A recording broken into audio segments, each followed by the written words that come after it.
Pada Juni 2023, sebuah momen bersejarah terjadi di sepak bola Indonesia.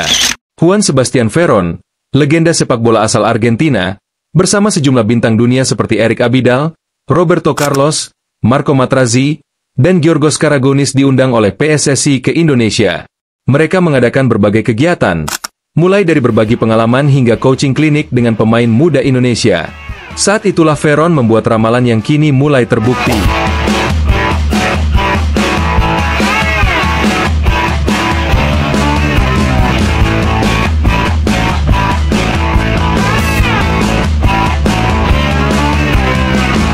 Veron melihat sesuatu yang spesial di sepak bola Indonesia.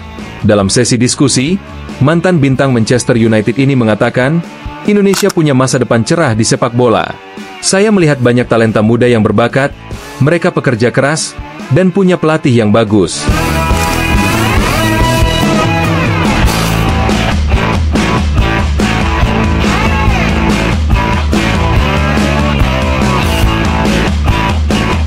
Kata-kata ini mungkin terdengar seperti pujian biasa, tetapi siapa sangka, setahun kemudian, ramalan itu mulai terbukti.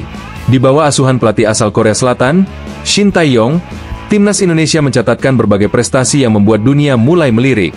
Yang paling baru, Indonesia berhasil naik 5 peringkat di ranking FIFA dan kini berada di posisi 125 dunia, peringkat tertinggi dalam 13 tahun terakhir.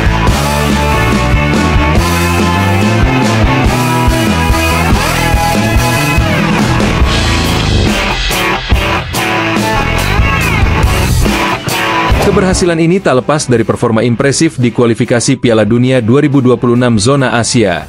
Meskipun masih duduk di peringkat ketiga grup C dengan raihan 6 poin dari 6 pertandingan, pencapaian ini cukup membanggakan. Mereka meraih 1 kemenangan, 3 hasil imbang, dan hanya 2 kali kalah.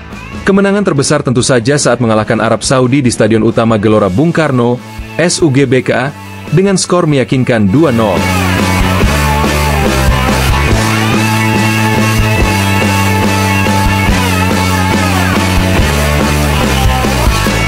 Prestasi timnas Indonesia tak berhenti di situ.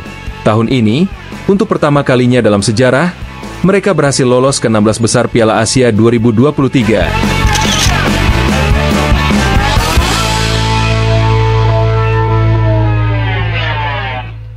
Sebelumnya, Indonesia selalu tersingkir di babak penyisihan grup.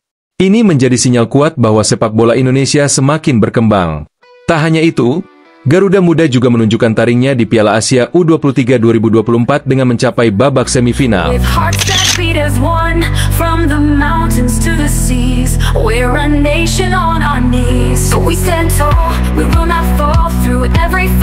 Hebatnya, dalam perjalanan itu mereka mampu menundukkan tim-tim kuat seperti Australia dan Korea Selatan. Meski gagal lolos ke Olimpiade Paris 2024 setelah kalah dari Guinea di playoff, pencapaian ini tetap menjadi kebanggaan tersendiri. Semua prestasi ini mengingatkan kita pada ramalan Veron tahun lalu.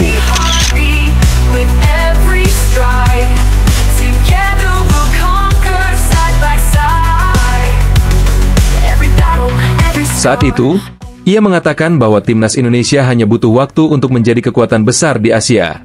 Mereka pemain-pemain bagus. Kita hanya perlu menunggu mereka tumbuh karena hampir semuanya masih muda, ucap Veron. Kini, kata-kata Veron terbukti. Timnas Indonesia mulai disegani, tak hanya di Asia Tenggara, tetapi juga di Asia secara keseluruhan.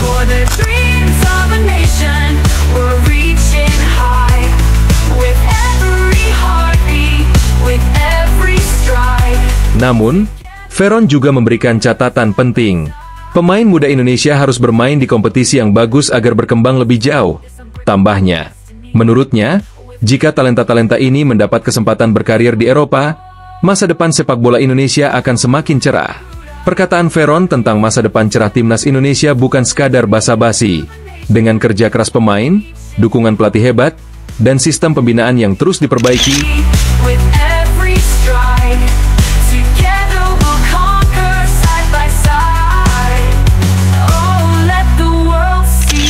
sepak bola Indonesia kini berada di jalur yang benar.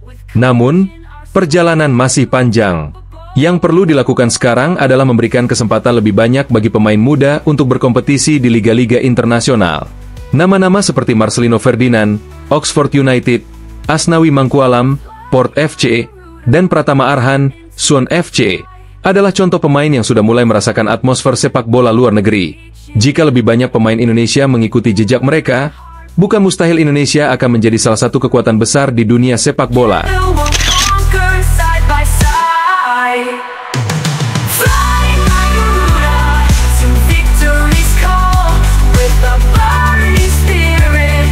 Kata-kata Veron setahun lalu kini terbukti. Timnas Indonesia tidak hanya menjadi perbincangan di Asia, tetapi juga di dunia. Kita semua tentu berharap, dengan kerja keras yang terus dilakukan, Indonesia akan semakin melesat di kancah internasional. Siapa tahu, ramalan berikutnya adalah Indonesia tampil di Piala Dunia, Garuda di dadaku, Indonesia di hatiku. Teruslah dukung Timnas Indonesia agar mimpi menjadi kekuatan besar di sepak bola dunia segera terwujud.